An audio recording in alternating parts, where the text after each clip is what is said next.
सुप्रभातम।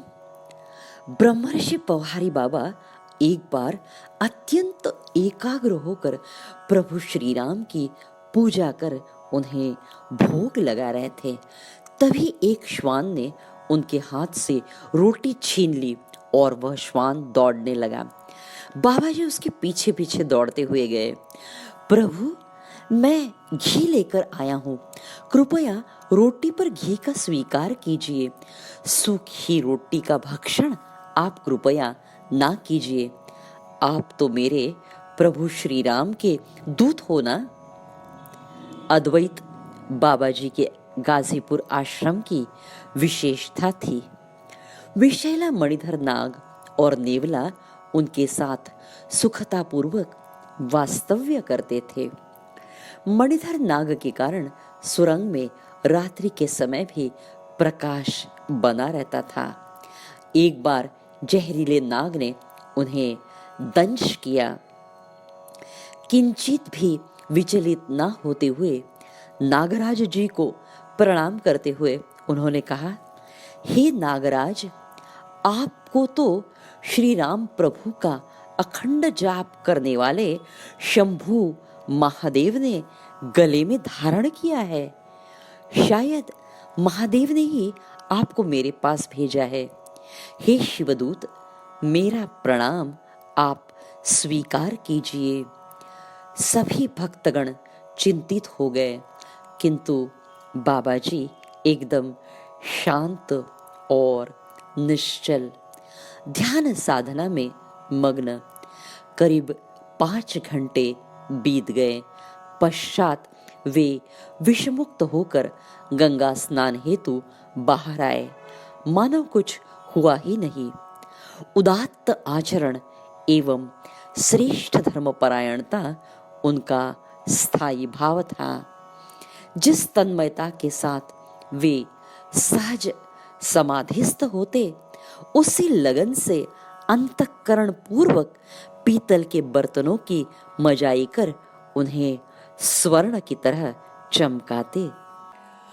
जन साधन तन सिद्धि।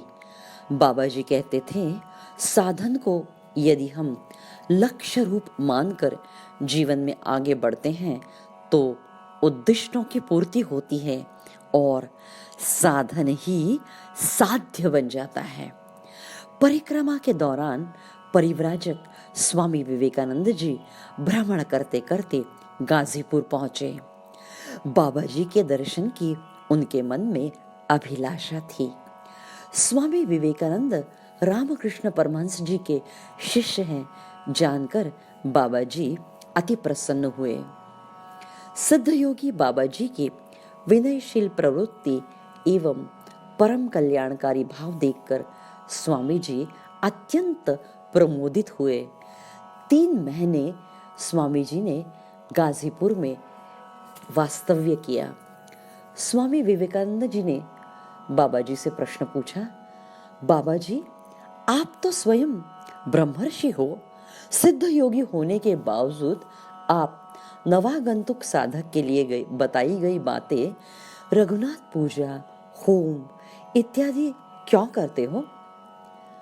नरेन, अरे केवल स्वयं कल्याण हेतु ही कर्म नहीं किए जाते।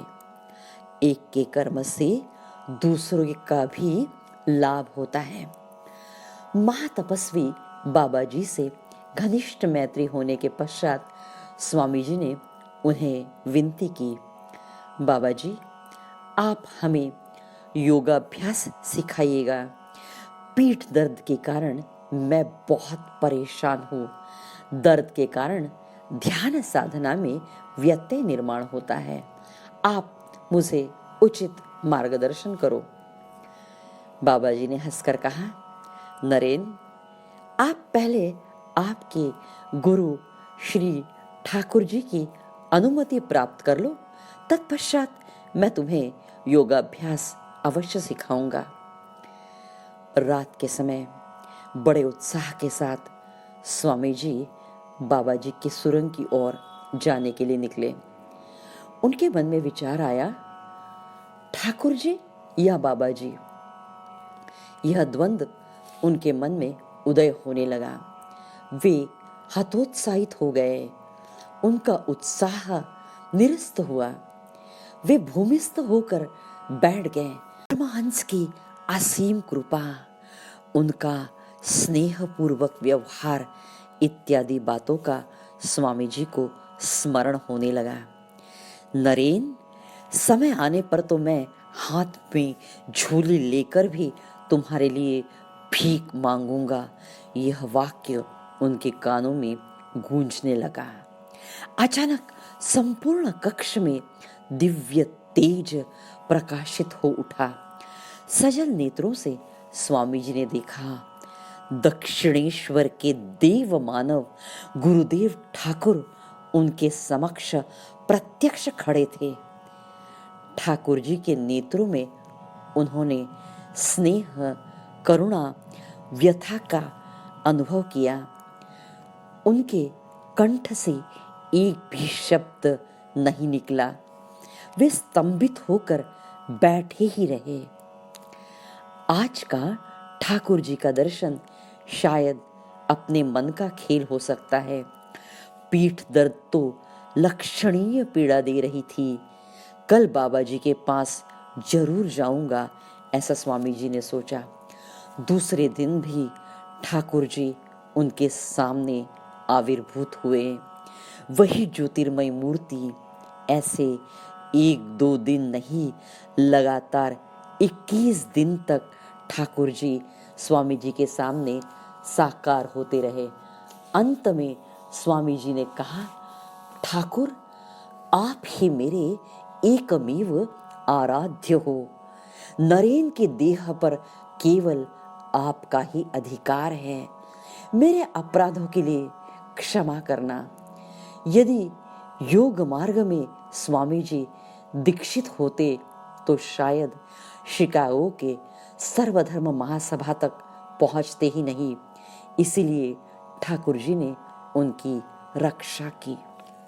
एक बार एक चोर बाबा जी के आश्रम में चोरी करने की अभिलाषा से आया। अपनी प्रणामी भी भंडारे में देने वाले बाबा जी के आश्रम में उसे मिलता भी क्या। जो कुछ हाथ में लगा उसे बटोर कर वह तेजी से भागने लगा। बाबा जी ने भी उसका पीछा किया। चोर को लगा शायद ये मेरी पिटाई करने आ रहे हैं। बाबा जी के सामने गठड़ी पटक कर चोर जोर से भागने लगा। बाबा जी ने उसे साश्रुपूर्ण नयनों से देखते हुए, उसे स्पर्श करते हुए अत्यंत विनम्रता पूर्वक कहा, हे नर स्वरूप नारायण, यह तो सारी आपकी संपत्ति है। मैं क्षमा प्रार्थी हूँ। मैंने तो आपके कार्य में बाधा उत्पन्न की। आप इन सारी वस्तुओं का कृपया कर स्वीकार कीजिए। यह कहानी यहीं समाप्त नहीं होती। स्वामी विवेकानंद जी शिकागो के सर्वधर्म सभा से आने के पश्चात जब हिमालय की यात्रा में गए थे, तब वहां उनकी एक श्रेष्ठ तपस्वी से भेंट हुई। तपस्वी जी की साधना से स्वामी जी प्रभावित हुए। स्वामी लोकेश्वरानंद जी अपनी पुस्तक Swami Vivekananda the friend of all में लिखते हैं, हिमालय के उस साधु ने स्वामी विवेकानंद से कहा, मेरी ओर इस तरह से आश्चर्यपूर्वक मत देखो। पवहरी बाबा जी के आश्रम में चोरी करने वाला मैं वह चोर हूं। जिस दिन पवहारी बाबा ने मुझे नारायण स्वरूप नर कहा और मुझे प्रणाम किया, उस दिन से मुझ में आमूलाग्र परिवर्तन आया। मुझ में वैराग्य उदित हुआ। मैंने साधन मार्ग का चयन किया और पवहरी बाबा जी की असीम कृपा से मैं अपने सारे लौकिक पाश तोड़ने में कामयाब रहा।